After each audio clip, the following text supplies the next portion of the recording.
الحمد لله رب العالمين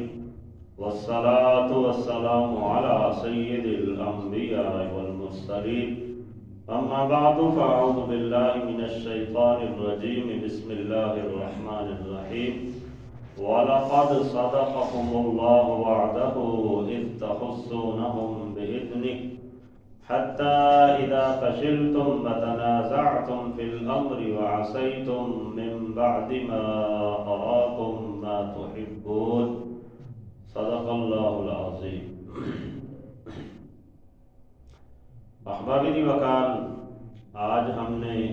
سورہ آل عمران کی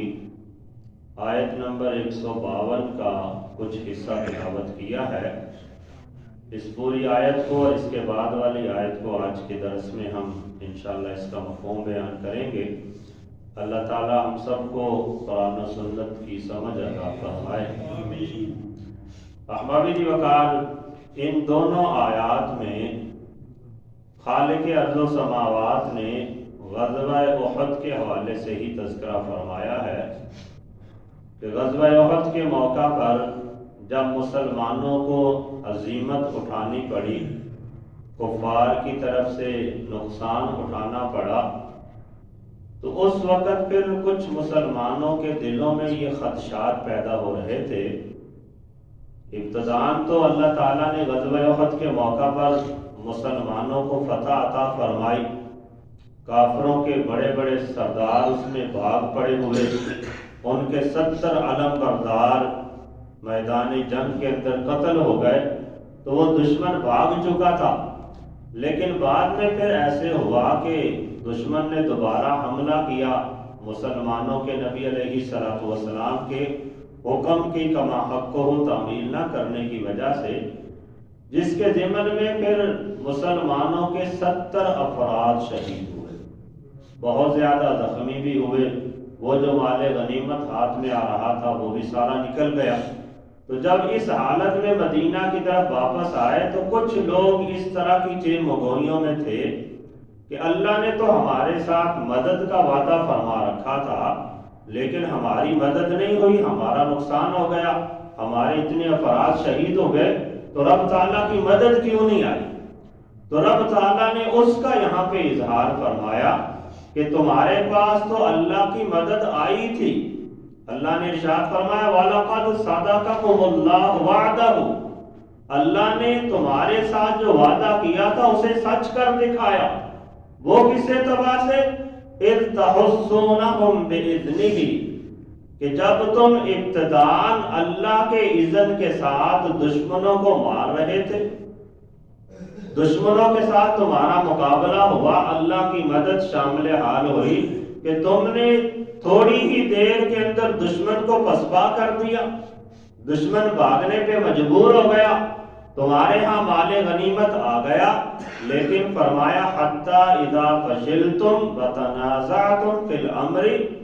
تمہیں فتح تو حاصل ہو گئی،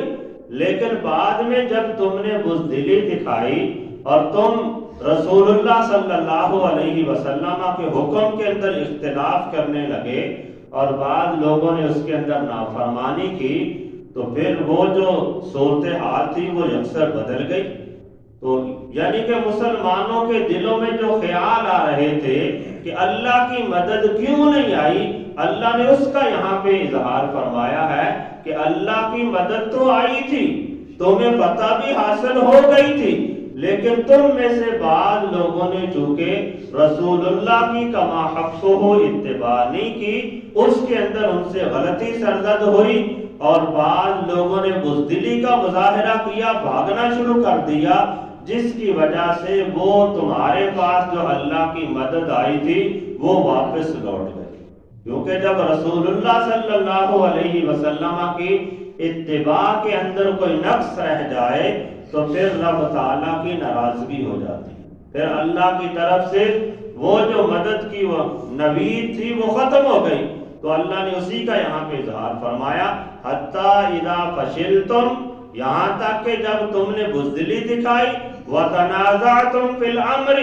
اور جو تمہیں حکم دیا گیا تھا تم اس کے اندر اختلاف کرنے لگے، وَعَصَيْتُم مِّن بَعْدِ مَا أَرَاكُم مَّا تُحِبُّونَ، اور جو تمہاری پسندیدہ چیز تھی یعنی مال غنیمت تھا، اسے دیکھنے کے بعد تم نے رسول اللہ کے حکم میں نافرمانی کر لی۔ تو جب رسول اللہ صلی اللہ علیہ وسلم کے حکم سے نافرمانی ہوئی تو وہ اللہ کی مدد اٹھ گئی اور وہ تمہاری جو فتح تھی وہ یکسر تبدیل ہو کر تمہارے نقصان کے اندر تبدیل ہو گئی۔ پھر ارشاد فرمایا منکم من یرید الدنیا ومنکم من یرید الآخرہ، تم میں سے بعض لوگ ایسے ہیں کہ جو آخرت کا ارادہ کرتے ہیں، آخرت میں اجر و ثواب حاصل کرنا چاہتے ہیں، اور بعض ایسے ہیں کہ جو دنیا کا مال و متاع چاہتے ہیں۔ مفسرین کرام نے اس کے بارے میں بیان کیا کہ جو دنیا کا مال و متاع چاہتے ہیں اس سے مراد وہی لوگ ہیں کہ حضور نے حکم فرمایا تھا کہ جیسے بھی حالات ہو جائے آپ لوگوں نے اس جگہ کو چھوڑنا نہیں ہے، لیکن جب مال غنیمت اکٹھا ہونے لگا تو وہ مال غنیمت کی وجہ سے انہوں نے اس حکم کو چھوڑ دیا اور مال غنیمت اکٹھا کرنے میں مصروف ہو گئے۔ تو اس سے گویا کہ اشارہ فرمایا منکم من یرید الدنیا، تم میں سے کچھ وہ ہیں جو دنیا کا ارادہ کرتے ہیں، اور آگے ارشاد فرمایا ومنکم من یرید الآخرہ، اور بعض وہ ہیں کہ جو آخرت کو طلب کرتے ہیں، آخرت کا ارادہ کرتے ہیں۔ تو اس سے مراد یہ لیا کہ وہ لوگ کہ جیسے بھی حالات ہو گئے، دشمن نے دوبارہ پلٹ کے حملہ کر دیا، وہ زخمی ہوئے، شہید ہوئے، جیسی بھی حالت ہوئی میدان کارزار کے اندر ڈٹ گئے، وہاں سے وہ بھاگے نہیں ہیں۔ ان میں بہت سے لوگ شہید بھی ہو گئے لیکن انہوں نے میدان جنگ کو نہیں چھوڑا۔ پھر ارشاد فرمایا ثم صرفکم عنہم لیبتلیکم، پھر اللہ نے تم کو ان سے پھیر لیا تاکہ اللہ تعالیٰ تمہیں آزمائش کے اندر ڈالے۔ وَلَقَدْ عَفَا عَنْكُمْ، اور بے شک اللہ تعالیٰ نے تم کو معاف کر دیا۔ یہ بھی رب تعالیٰ کا خاص فضل ہے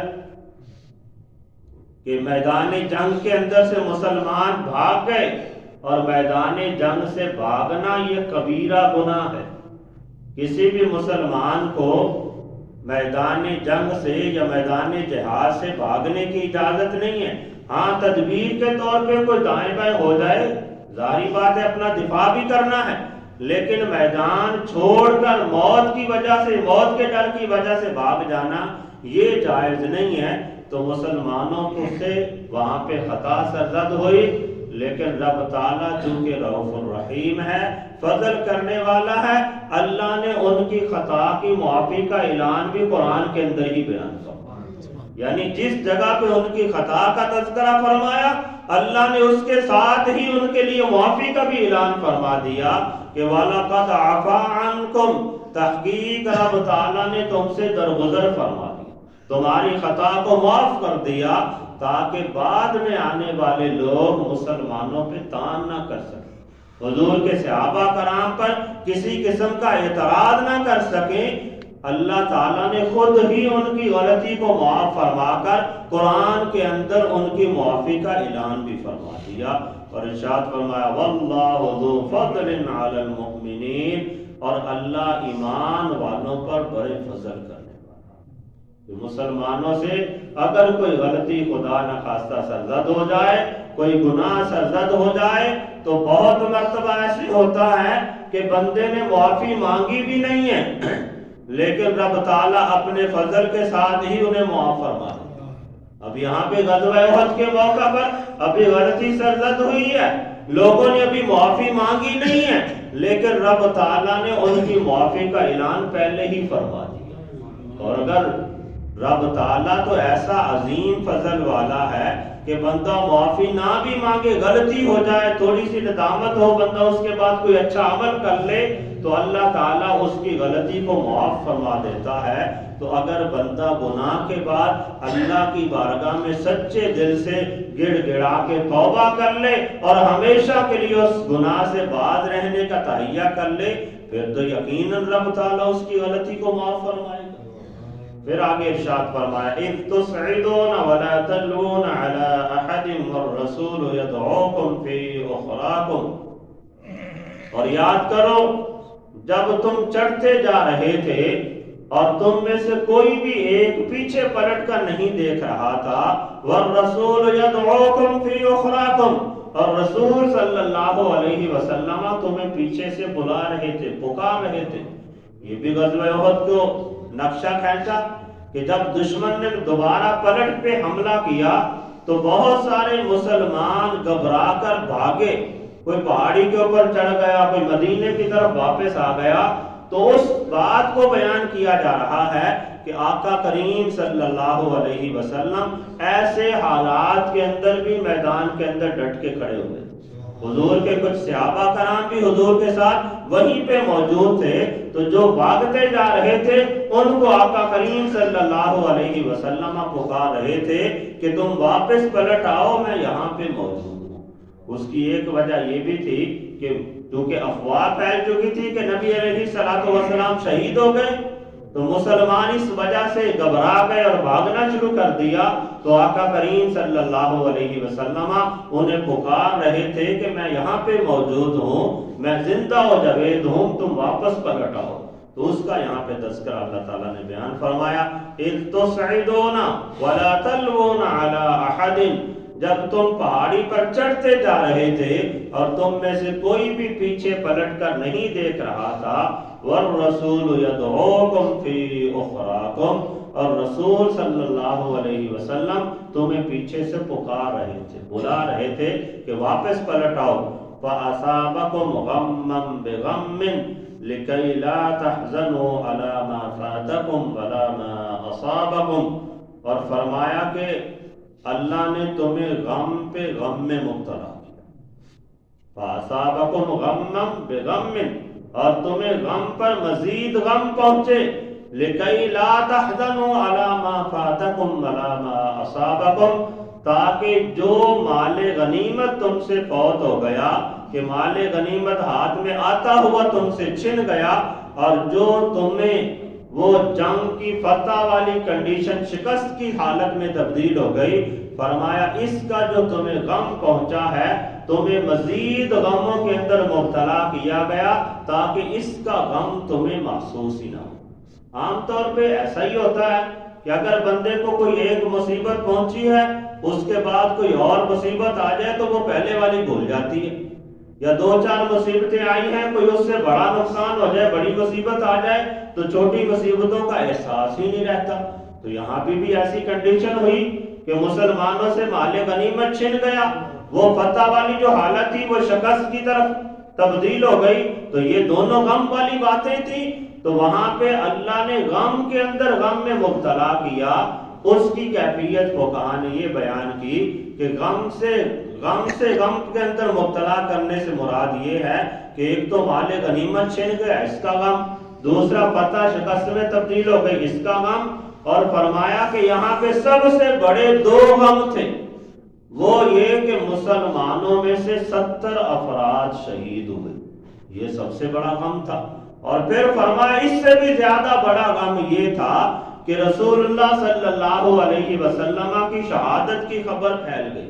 حضور کی شہادت کی افواہ پھیل گئی، جس کی وجہ سے بہت زیادہ مسلمان غم کے اندر مبتلا ہوئے۔ اور پھر ایک یہ بھی بڑا غم تھا کہ آقا کریم صلی اللہ تعالی علیہ وسلم کا وہاں پہ چہرہ مبارک زخمی ہوا، حضور کے چہرہ اقدس سے خون بہا، آقا کریم صلی اللہ علیہ وسلم کا ایک دانت مبارک بھی شہید ہوا۔ تو جو اس طرح کے بڑے غم مسلمانوں کو پہنچے، اس کی وجہ سے جو چھوٹے غم تھے، یعنی مال غنیمت چھن گیا اس کا غم، فتح شکست کے اندر تبدیل ہوگی اس کا غم، تو یہ غم خود بخود ماند پڑ گئے۔ اور دوسری وجہ اس کی فقہا نے یہ بھی بیان کی کہ جب بندے کو بار بار کوئی غم پہنچتے ہیں، مصیبتیں پہنچتی ہیں، تو پھر برداشت کر کر کے بندے کے دل میں ایسی جرأت اور طاقت پیدا ہو جاتی ہے کہ اب وہ غم کو غم سمجھتے ہی نہیں،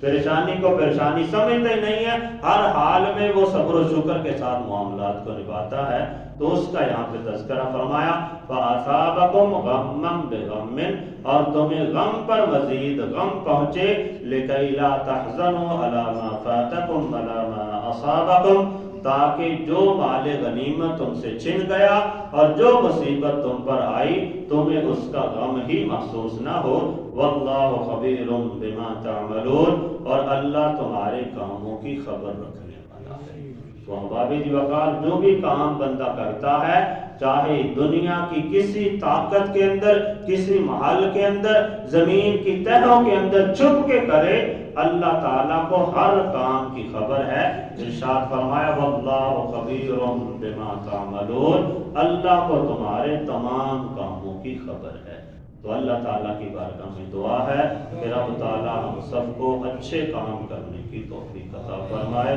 اور گناہ کے کاموں سے ہم سب کو محفوظ۔ آمین۔